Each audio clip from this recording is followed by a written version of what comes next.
Movie के start होते ही हम दो साइंटिस्ट को देखते हैं जो दोनों हस्बैंड वाइफ थे, जिनमें हस्बैंड का नाम क्लाइव और उसकी वाइफ का नाम एल्सा था। और ये दोनों असल में जेनेटिक साइंटिस्ट थे, यानी ऐसे साइंटिस्ट जो अपने एक्सपेरिमेंट्स के जरिए नई नई क्रिएचर्स और एनिमल्स बनाए, यानी दो एनिमल्स या फिर क्रिएचर्स की डीएनए को मिक्स करके एक नया एनिमल्स और क्रिएचर बनाए। दोनों एक मेडिसिन बनाने वाली कंपनी के लिए काम करते थे और इस कंपनी का नाम नर्ड था, NERD नर्ड। और क्लाइव और एल्सा इस कंपनी के लिए ये काम करते थे कि पहले तो ये दो एनिमल्स के डीएनए को मिक्स करते थे जिससे एक नया एनिमल बनता है, और फिर उस एनिमल की प्रोटीन से मुख्तलिफ किस्म की बीमारियों की मेडिसिन बनाए। रिसेंटली इन लोगों ने एक नई किस्म का एनिमल भी बनाया था जो कि एक मेल था और दिखने में बिल्कुल डिफरेंट था, और सेम ऐसा ही एनिमल ये पहले भी बना चुके हैं जो कि फीमेल थी।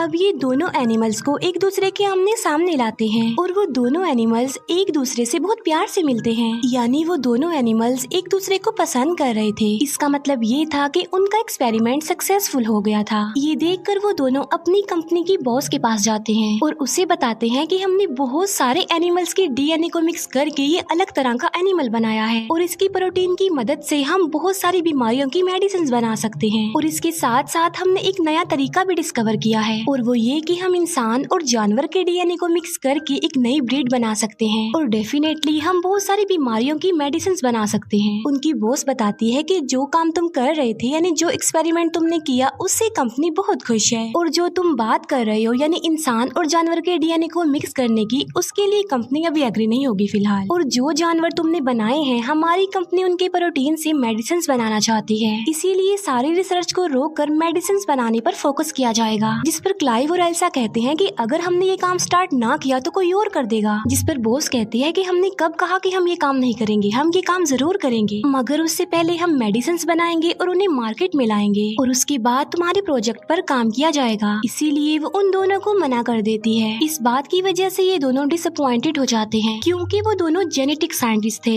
जो किसी कंपनी के लिए जानवरों की प्रोटीन से मेडिसिन बनाने का काम नहीं कर सकते थे। इसीलिए वो डिसाइड करते हैं कि हम सीक्रेटली ही अपनी इस रिसर्च को आगे बढ़ाएंगे। इसीलिए ये अपना काम स्टार्ट कर देते हैं, लेकिन इस काम को आगे बढ़ाने के लिए उन्हें इंसान का डीएनए चाहिए था। इसीलिए एल्सा क्लाइव को किसी का एक डीएनए ला कर देती है। क्लाइव पूछता है कि ये किसका डीएनए है, जिस पर एल्सा कहती है कि ये किसी अननोन पर्सन का डीएनए है, और ये फिर इंसान के डीएनए और उन एनिमल्स के डीएनए जिन्हें इन्होंने बनाया था उन पर एक्सपेरिमेंट्स करते हैं। ये लोग बहुत हार्ड वर्किंग करते हैं, लेकिन इन्हें सक्सेस हासिल नहीं होती और इस बात की वजह से वो काफी अपसेट हो जाते हैं। एक दिन एल्सा एक और डीएनए लेकर आती है और बताती है कि ये सबसे बेस्ट डीएनए है और इसीलिए अब हम अपना एक्सपेरिमेंट इस वाले डीएनए पर करेंगे। और ये फिर उस डीएनए और एनिमल के डीएनए पर एक्सपेरिमेंट करते हैं और कड़ी मेहनत के बाद इनका एक्सपेरिमेंट सक्सेसफुल होता नजर आ रहा था, यानी एनिमल का डीएनए और इंसान का डीएनए आपस में मिल रहा था। और अब इन लोगों के पास एक यूनिक किस्म का डीएनए था जो इंसान और जानवर के डीएनए से मिलकर बना था। अब क्योंकि ये इलीगल था, इसीलिए क्लाइव इस रिसर्च को आगे बढ़ाना नहीं चाहता था, लेकिन एल्सा ऐसा नहीं चाहती थी, वो इस रिसर्च को आगे बढ़ाना चाहती थी। इसीलिए वो उस डीएनए को लेकर एक मशीन रूम में चली जाती है। उस रूम में एक ऐसी मशीन थी जिसमें डीएनए डालने से एनिमल्स और क्रिएचर्स पैदा होना शुरू हो जाते थे, यानी कोई भी जानवर उस मशीन के अंदर इंक्रीज होता रहता था। फिर एल्सा उस मशीन के अंदर उस डीएनए को डाल देती है। क्लाइव एल्सा को कहता है कि ये कोई अच्छा काम नहीं कर रहे हम, किसी को बनाना और फिर उसे मार डालना। एल्सा कहती है कि इतने सारे लोग इस दुनिया में रोजाना मरते हैं और हो सकता है कि हमारे इस एक्सपेरिमेंट से इतने सारे लोगों की जान बच जाए। इसीलिए क्लाइव एल्सा की बात मान लेता है, इसीलिए वो अपने काम को स्टार्ट कर देते हैं। मगर हैरान कर देने वाली बात तो ये है कि जिस बच्चे ने मशीन में आहिस्ता आहिस्ता बढ़ना था, वो तेजी से बढ़ता जा रहा था।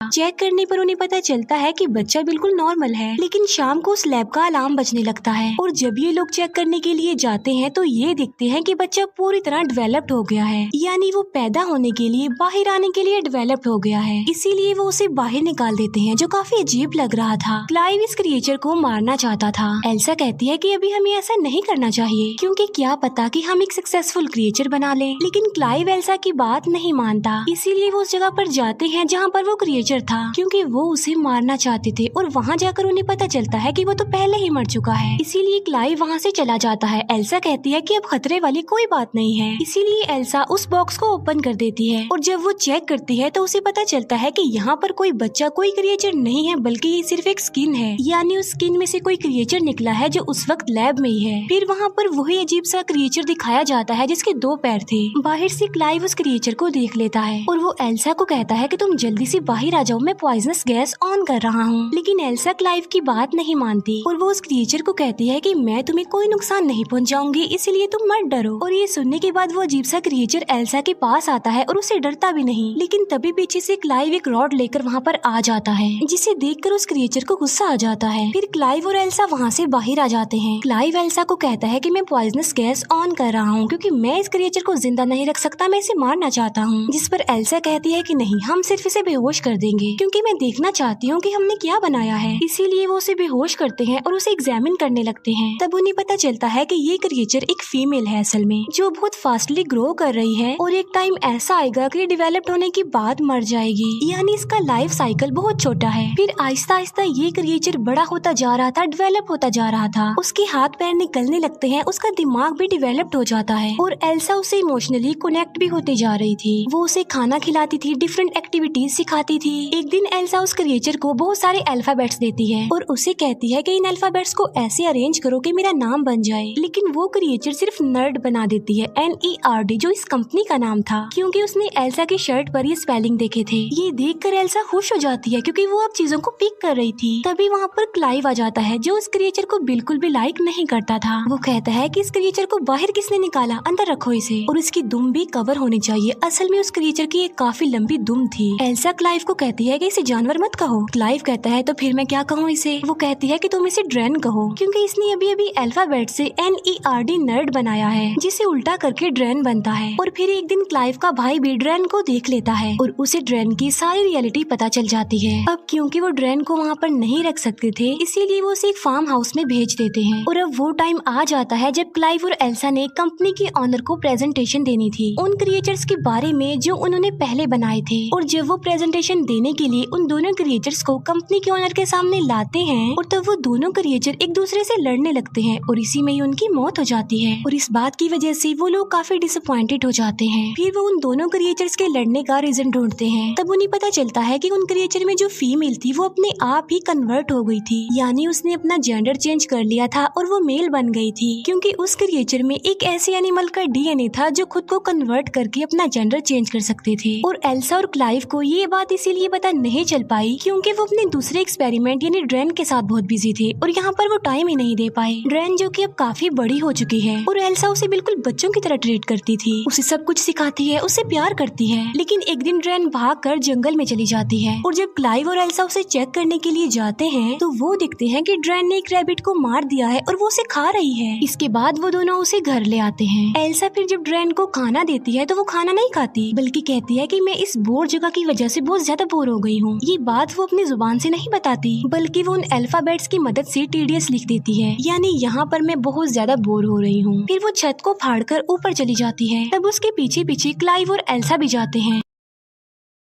वो देखते हैं कि ड्रेन की तो विंग्स निकल आए हैं और वो अभी बस उड़ने ही वाली होती है कि क्लाइव उसे कहता है कि रुको, हम तुमसे प्यार करते हैं, हमें तुम्हारी जरूरत है, हम तुम्हें अपने पास रखेंगे। ये सुनकर ड्रेन की विंग्स वापस उसकी बॉडी में चले जाते हैं। ड्रेन का दिमाग अब काफी तेज हो गया था, वो चीजों को अंडरस्टैंड करने लगी थी, अच्छे बुरे को समझने लगी थी। एक दिन ड्रेन को एक बिल्ली मिलती है लेकिन एल्सा उससे वो बिल्ली छीन लेती है क्योंकि एल्सा को डर था कि ड्रेन कहीं उस बिल्ली को भी न मार दे। फिर आहिस्ता आहिस्ता हम हैरत में डाल देने वाली एक चीज देखते हैं और वो ये कि ड्रेन को क्लाइव अच्छा लग रहा था, जिससे क्लाइव को पता चल जाता है कि ड्रेन के अंदर जो इंसान का DNA उन्होंने डाला था वो किसी और का नहीं था बल्कि वो खुद एल्सा का ही था। इस बात से क्लाइव एल्सा से नाराज होता है। वो उसे कहता है कि तुमने अच्छा नहीं किया, तुम्हें ऐसा नहीं करना चाहिए था। आहिस्ता आहिस्ता एल्सा का प्यार ड्रेन के लिए खत्म होता जा रहा था, इसीलिए एल्सा वो बिल्ली ड्रेन को दे देती है। ड्रेन की दुम नोकदार थी, इसीलिए ड्रेन अपनी नोकदार पूंछ को उस बिल्ली के गले में चुभा कर उसे मार डालती है। ये देखकर एल्सा को बहुत गुस्सा आता है और वो ड्रेन को स्लैप कर देती है। थप्पड़ लगने की वजह से ड्रेन एल्सा के ऊपर आकर खड़ी हो जाती है और वो एल्सा के गले में लगी एक चाबी को निकालती है और दरवाजा खोलकर वहाँ से चली जाती है। ड्रेन के अलग अलग फेसेस उन लोगों के सामने आ रहे थे। फिर हम देखते हैं कि एल्सा वो प्रोटीन बनाने में कामयाब हो चुकी थी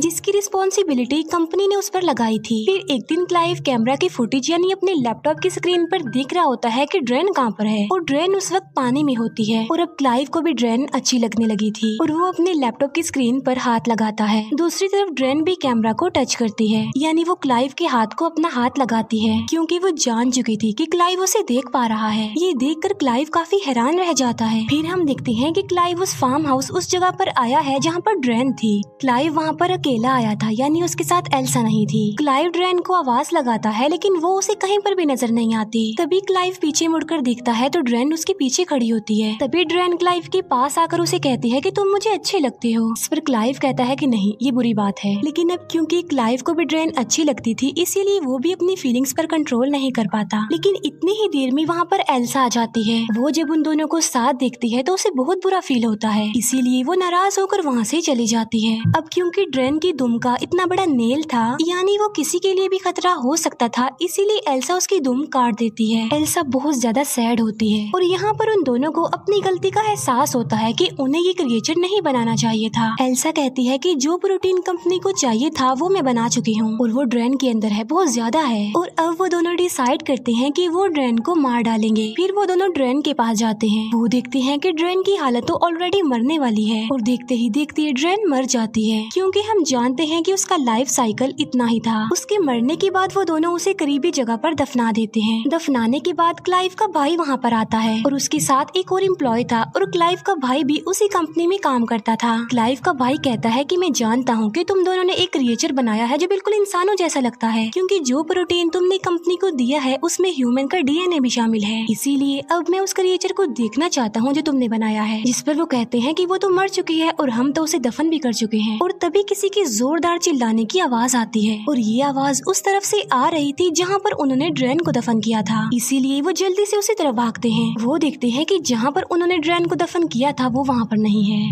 बल्कि वो ऊपर छत पर खड़ी हुई थी यानी वो दोबारा जिंदा हो गई थी और इस बार वो पावरफुल होने के साथ साथ खतरनाक भी लग रही थी और उसकी विंग्स भी बाहर आ गई हैं और उसकी दुम भी रीजनरेट हो गई है क्योंकि वो तो काट दी थी एल्सा ने। और तभी ड्रेन उन लोगों पर अटैक कर देती है और वो क्लाइव के भाई और जो उसके साथ एम्प्लॉय आया था उन दोनों को मार डालती है और इसी क्लैश के दौरान क्लाइव बेहोश हो जाता है। इसके बाद ड्रेन एल्सा के पास आती है और उसे पकड़ लेती है। यहाँ पर हम ये जान पाते हैं कि असल में ड्रेन ने भी अपना जेंडर चेंज कर लिया था क्योंकि उसके अंदर उस एनिमल का डीएनए था जो खुद को कन्वर्ट कर सकते थे, अपना जेंडर चेंज कर सकते थे और अब वो मेल बन गई इसीलिए वो एल्सा के पास आ गई। लेकिन तभी पीछे से क्लाइव आकर लकड़ी के एक टुकड़े को ड्रेन के अंदर घुसा देता है जिससे ड्रेन इंजर्ड हो जाता है इसीलिए वो एल्सा को छोड़ देता है। लेकिन बाद में वो अपनी उस लकड़ी को निकाल कर क्लाइव पर अटैक कर देती है। तभी एल्सा एक पत्थर उठाकर ड्रेन को मारती है। इसके बाद एल्सा उसे दोबारा पत्थर से मारने लगती है लेकिन अचानक वो रुक जाती है और कुछ सोचने लग जाती है क्योंकि हमने इसे अपने हाथों से बनाया था और अब इन्हीं हाथों से हम इसे मार रहे हैं। एल्सा ये भी सोचती है कि इसके अंदर तो मेरा डीएनए भी है। लेकिन इसी दौरान ड्रेन मौके का फायदा उठाकर क्लाइव को अपनी दुम से मार डालती है। एल्सा फिर से उसी पत्थर से ड्रेन को मारती है और अब फाइनली ड्रेन की मौत हो जाती है। इसके बाद हमें एल्सा और उनकी बॉस दिखाई जाती है। हम देखते हैं कि एल्सा को बेबी होने वाला है और वो बेबी होता है ड्रेन का क्योंकि उसने अपना जेंडर चेंज कर लिया था। इसीलिए एल्सा की बॉस उसे बताती है कि जो प्रोटीन तुम लोगों ने हमें दिया था उससे कंपनी को बहुत ज्यादा बेनिफिट हुआ और अब कंपनी इस रिसर्च को आगे बढ़ाना चाहती है और जो एल्सा का होने वाला बच्चा था इस रिसर्च को उसके जरिए ही आगे बढ़ाया जा सकता था। अब क्योंकि एल्सा ने अपनी जिंदगी पर रिस्क लेकर अपने हस्बैंड को खोकर इस कंपनी के लिए बहुत मेहनत की थी इसीलिए कंपनी एल्सा को काफी ज्यादा अमाउंट देती है। अब क्योंकि एल्सा एक जेनेटिक साइंटिस्ट थी इसीलिए ना चाहते हुए भी वो इस रिसर्च को आगे बढ़ाना चाहती थी। और इसी के साथ ही इस मूवी का यहीं पर द एंड हो जाता है। Thank you for watching.